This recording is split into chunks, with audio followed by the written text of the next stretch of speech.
With Picard season 3 like imminent now, with 2 weeks away, we've got the coming up here really soon. We've got the premiere, which is next Thursday. So they're going to do the Chinese Grauman Theater premiere on the 10th, I guess it is, right? Yep. 9th. Then we've got the opening episode 1, which is coming out probably at midnight on Wednesday, the 15th, going into the 16th. Right, because the embargo is 6 a.m., right?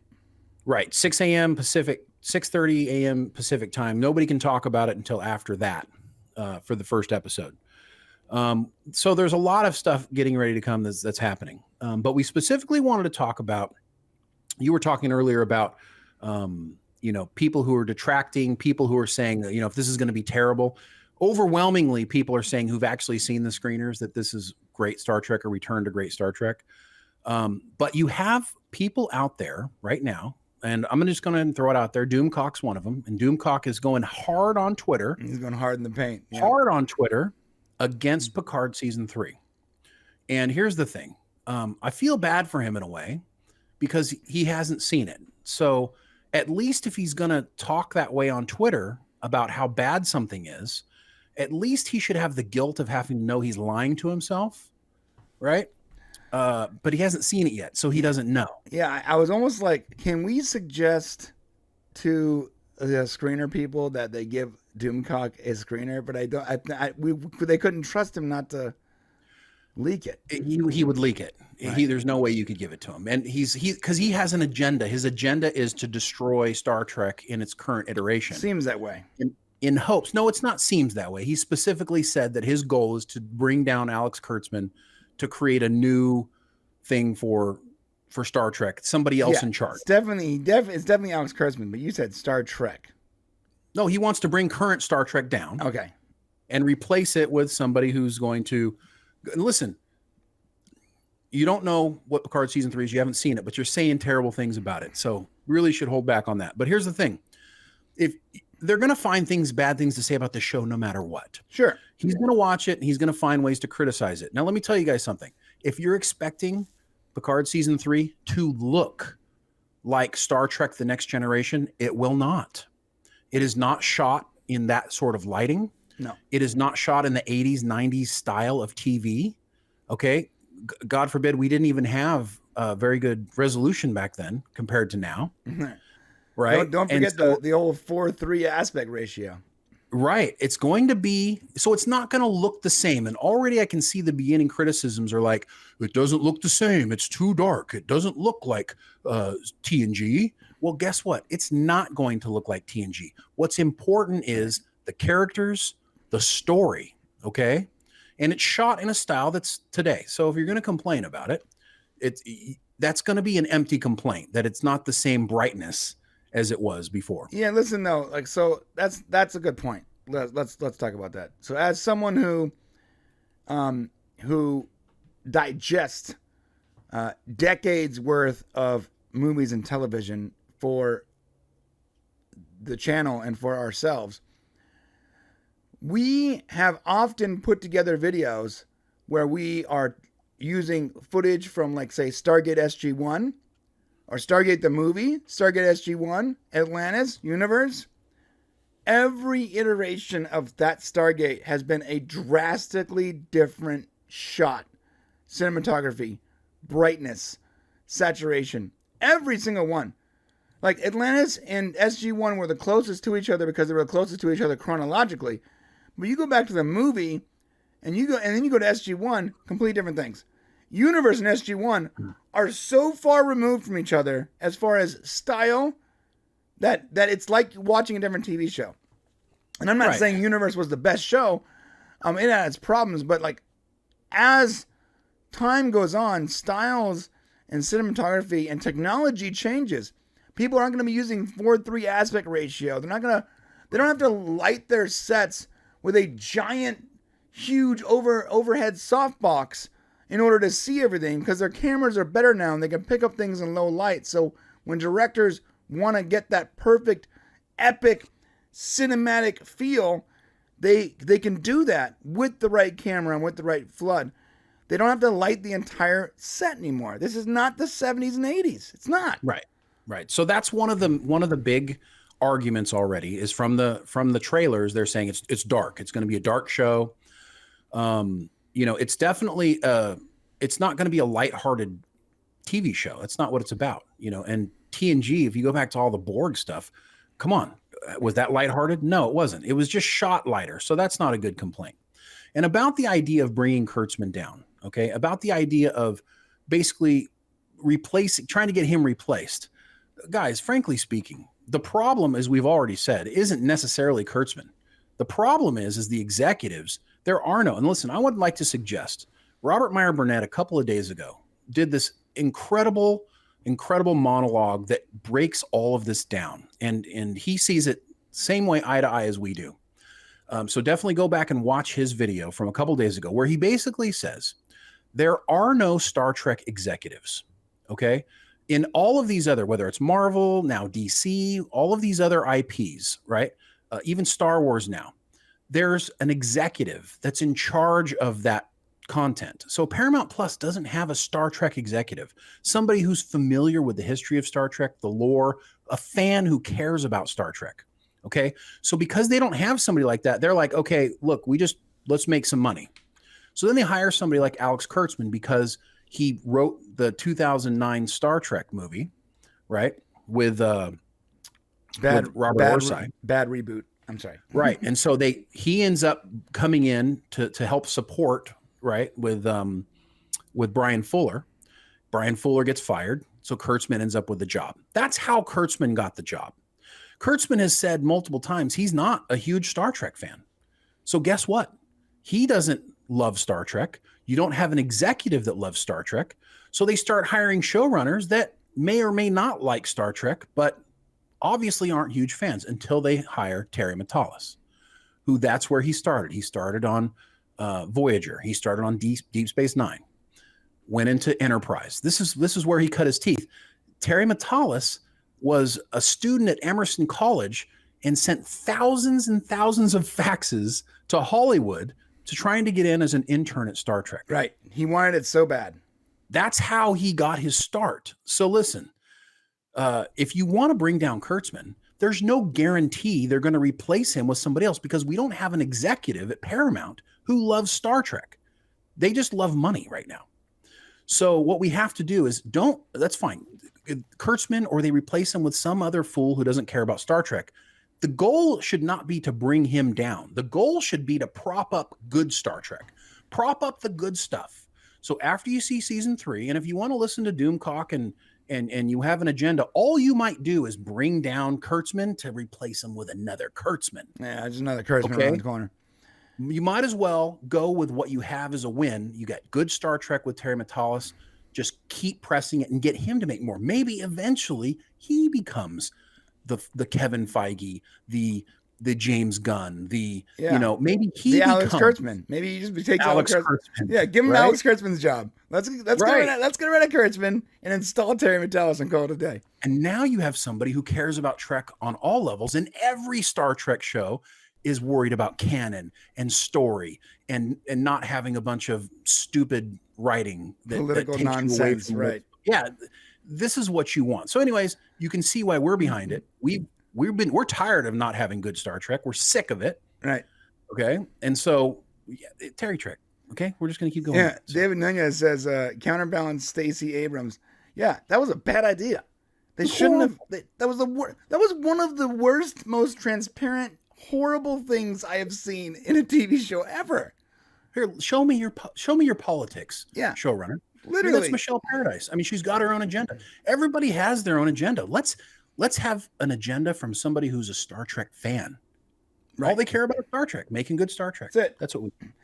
All right. So this is the Weekly Terry. So we're going to be going through a list of notable tweets.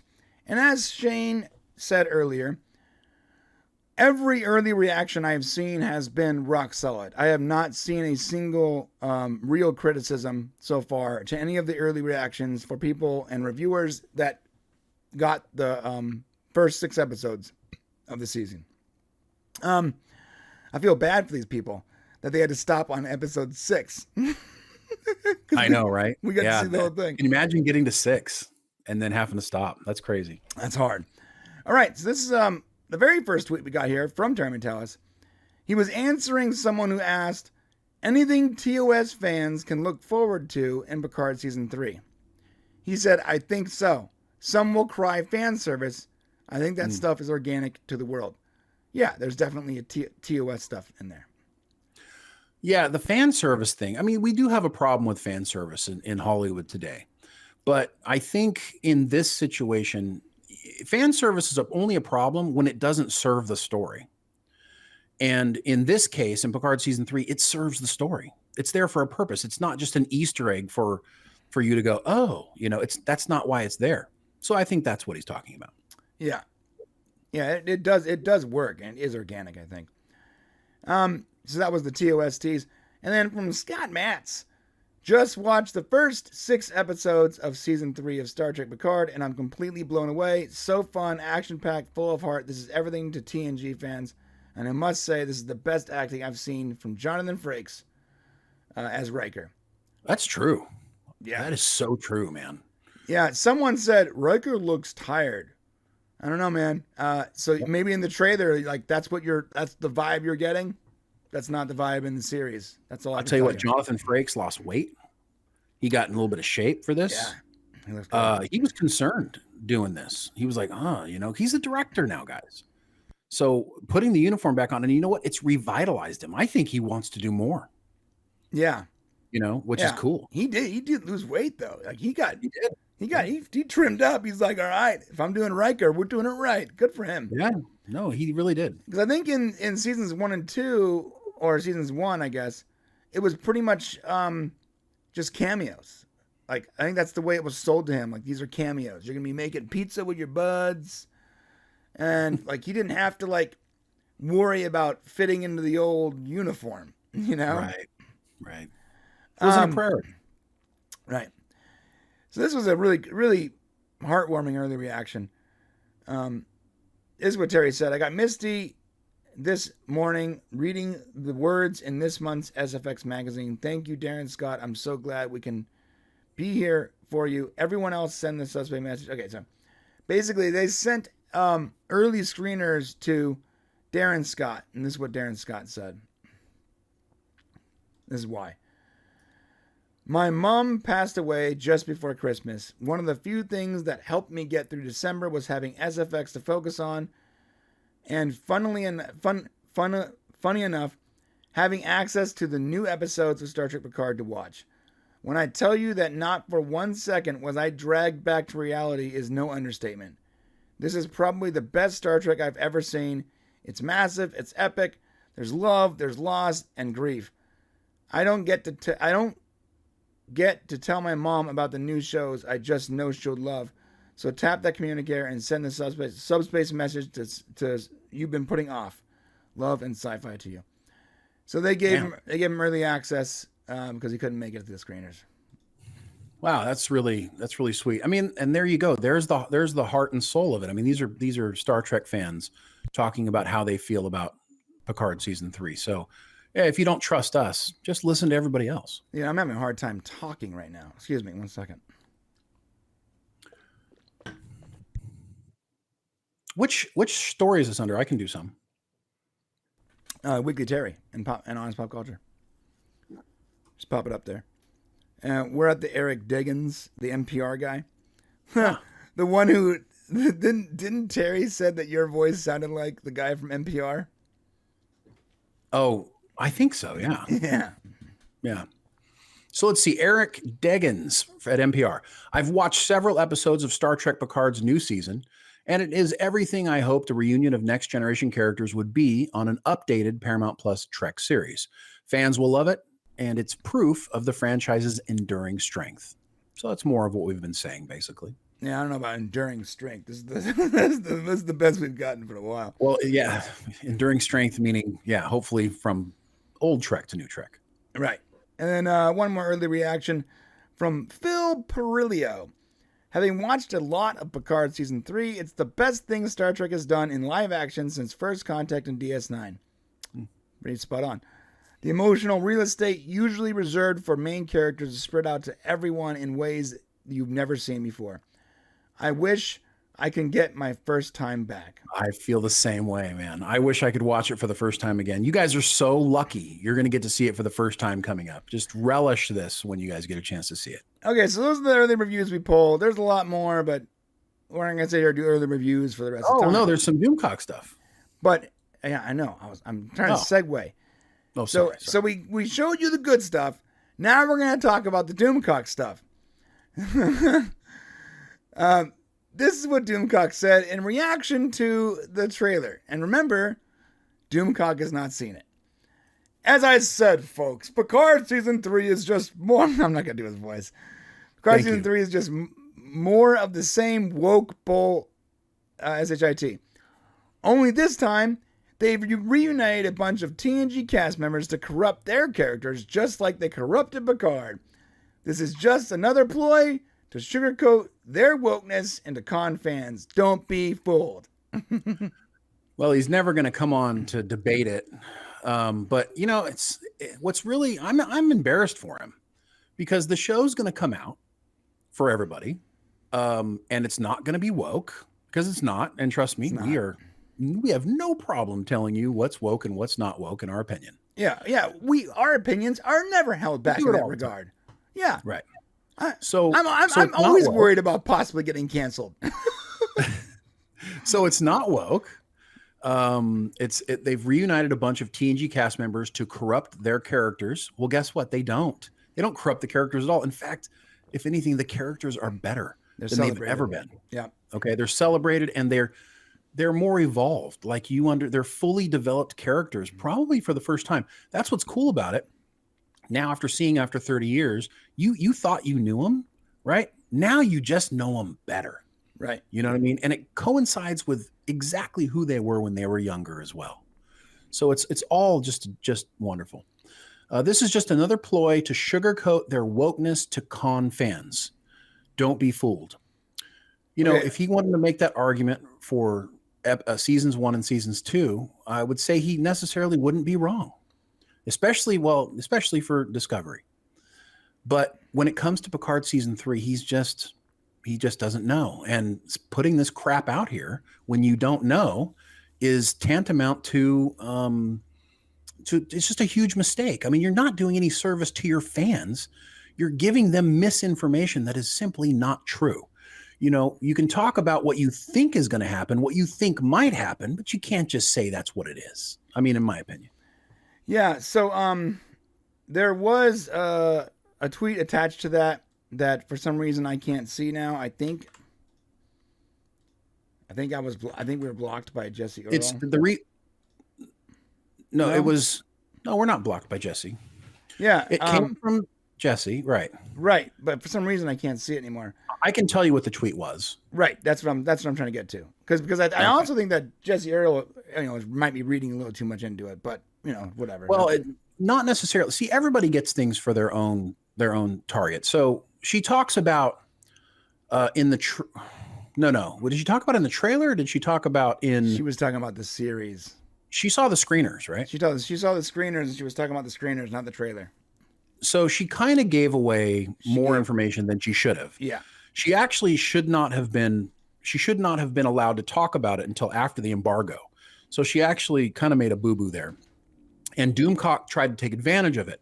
And the real shame of her putting this information out right now is that we can't get any context of it because we can't say what it actually is that she knows or what she saw.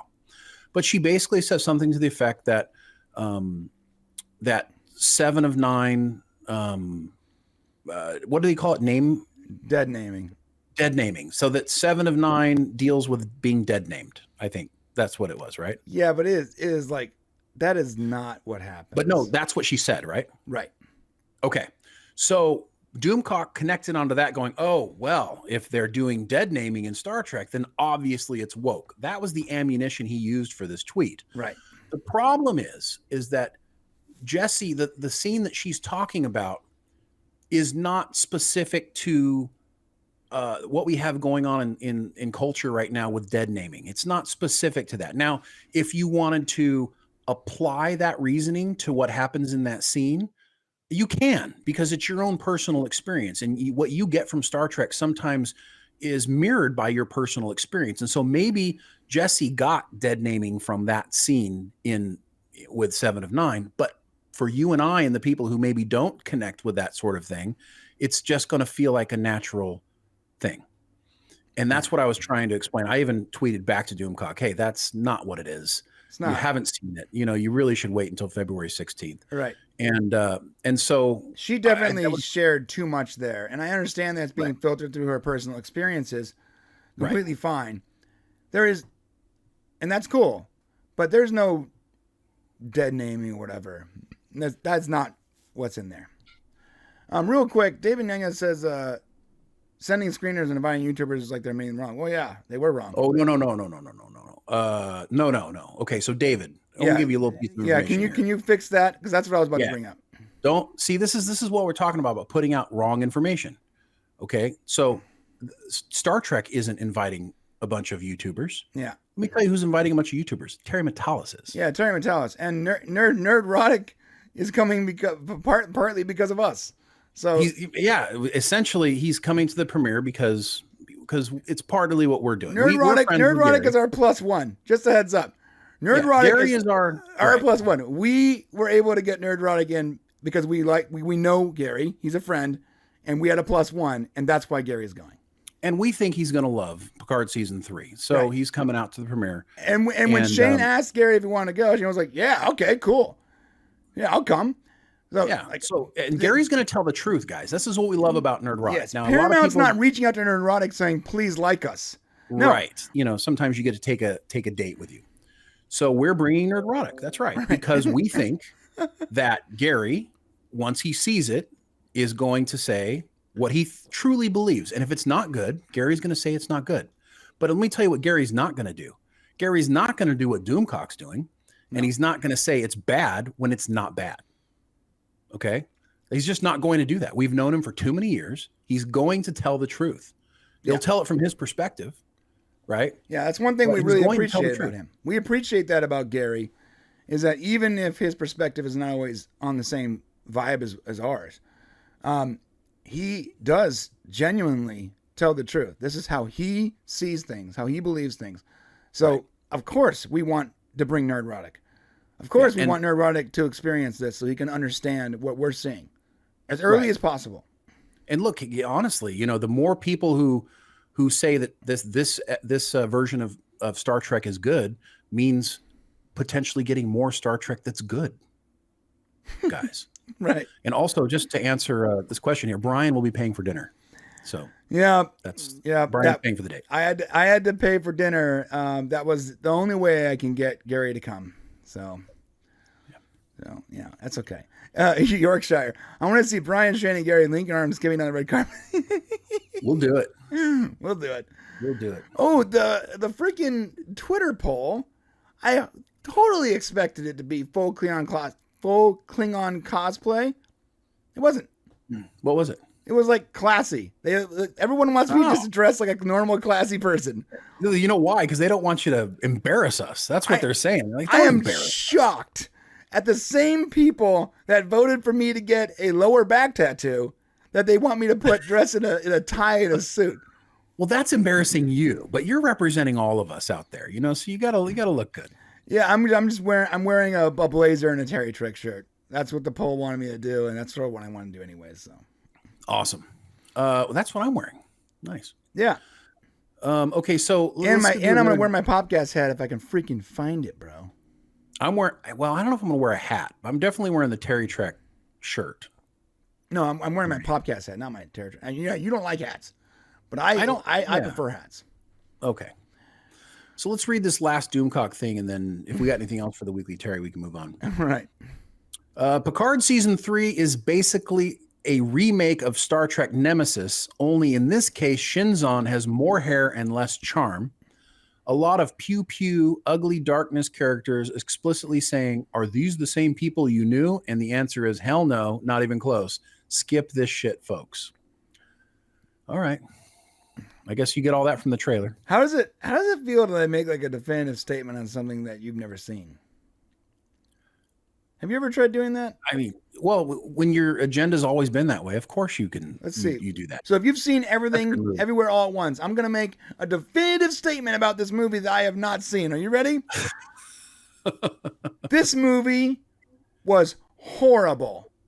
Michelle Yeoh at one point transitions into an Apache helicopter and blows up an entire school, and I am tired of it. That's what I read. Yeah, From someone who's never seen it, and we've seen it, so we're like, no, it's definitely not a remake of Star Trek Nemesis. Shinzon has nothing to do with this character. Now, to be fair, their ships look similar, so I see how you can be drawing a comparison between the Shrike Shinzon ship and maybe the ship from 2009, the Romulan mining vessel. He does get a little bit of. I mean, we do get some Vatic lines, so I mean, I think that's what he's talking about here. But it's just look, it's 10 seconds of 10 hours. Right. It's a one line. It's a one-off. I mean, you really can't, and you can't make a total assumption. He's not saying Picard season 3 looks like it's this. He says Picard season 3 is this. And when you make definitive statements about things that you don't know anything about, then you might be definitively wrong. Here's a little hint for you guys. In the trailer, Vatic says, "We will have vengeance." Notice she said, "We will have vengeance," not "I will have vengeance." You are watching a trailer where you are clearly not, of course, you're not going to be given the whole story. And there's a lot more to Vatic than what you're seeing there. There's a lot more to the story than what you're seeing there. And that's the only hint I can give you. We will have vengeance. We, plural, multiple people, not her, not just her. Okay. Or maybe she's. It's also possible she's schizophrenic. I mean, yeah, she could be completely. Okay. She's a schizophrenic. I want to make sure. Maybe random personalities emerge. Some are nice. Some are Klingon. Some are Orion slave girls. We don't know. Although everything we just said is obviously not the case because they wouldn't say it. Let's add a little bit here. Do you have anything else for Weekly Terry? No, it's 30-minute Weekly Terry. I thought I timed it pretty well. You did really good, but we're going to add something that just came out from Den of Geek. Okay. So if you Den of Geek here, I will send the link over to Brian so he can put it up for all of you beautiful people. Yeah, baby. Den of Geek came out with a little thing here. It says here, Picard showrunner rejects fan complaints about new Star Trek series. Uh-oh. What is real Trek? Star Trek Picard showrunner Terry Matalas argues there's always been pushback from the fandom. Basically, Terry says, I remember when TNG wasn't real Trek, then DS9, then Voyager, then Enterprise. Remember the theme song Backlash? Now people have come around to that series. It is fantastic to be excited for a return to the old tone here. But there can and should be many different kinds of Trek. Okay. Yeah. I know you're about to go off on a crazy rant, but can I just skip in here real quick? When DS9 first came out, I didn't like it. In fact, I didn't like it until it introduced Worf. And that's when I was able to get into it. When Enterprise came out, the very first time I heard that theme song, I thought it was the stupidest, cringiest, silliest thing I've ever heard in my life. I absolutely hated it. I was able to get past it and enjoy the characters and enjoy the story. When Voyager came out, the first two episodes, I should say, are horrible. The Caretaker episodes, you have to suspend so much disbelief on how they got there and why they stayed, that it almost affects you mentally. Am I a crazy person? Because this makes no sense. But I stuck with it. It's my favorite series ever. And to be clear, TNG, the first season, was not very good. I don't care what anyone says. Well, it was not very good. I couldn't stand Picard. I did not like having a bald captain. And Riker, I thought was a cheap ripoff of William Shatner. And those were my exact feelings when I watched the first episode. And I'm like, I don't know about this. Yes, it wasn't. Yeah, I didn't like it. In fact, there's a term, growing the beard, because I don't think TNG got better until And I agree with them until Riker grew the beard in season 3. So yes, there's always, especially when there's a change, there's always going to be a change where it might be a negative change. But sometimes sticking with it is a payoff. Go ahead. And in all fairness, and I appreciate what Terry's saying here, because what he's trying to do is he's trying to be inclusive, and he's right in a way that there can be many types of Star Trek. When there's only one Star Trek show on, like back then, when at the time it was Enterprise, and then DS9, and then Voyager, and some of them overlapped each other a little bit, right? And Enterprise was all by itself. Mm-hmm. Right now we have five. Was it 5? Yeah, 1, 2, 3. Yeah, we have 5 shows on, right? It's 4 or 5. 5 shows. We have 5 Star Trek shows on. Two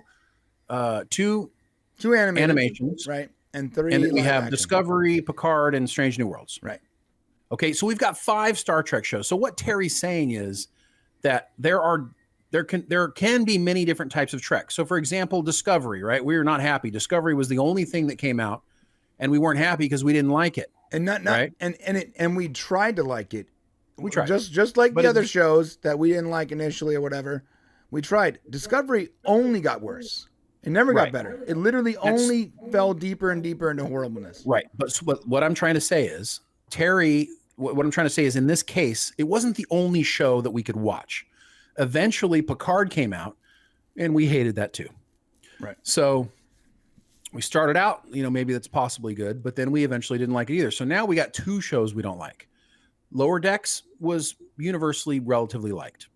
And both of the animated shows ended up being pretty good. But both live action shows weren't good. Then Strange New Worlds came out, and we were like, oh, okay, no, this is better. This is better Star Trek. Mm-hmm. Not great Star Trek, but better. Daddy Pike. Right. And now Picard season 3 is a return to the old. So what Terry's saying here is that there can be there should be many different types of Treks. There can be, I think, is the tone here. Discovery shouldn't stop being made if there's a whole fan base who likes Discovery. Yeah, I'm not gonna watch it. More power to those people for liking it. It's just not our cup of tea. Yeah, and I'm so glad. I'm glad that it's so far in the future. I don't even have to include it in our theory videos. Don't break canon.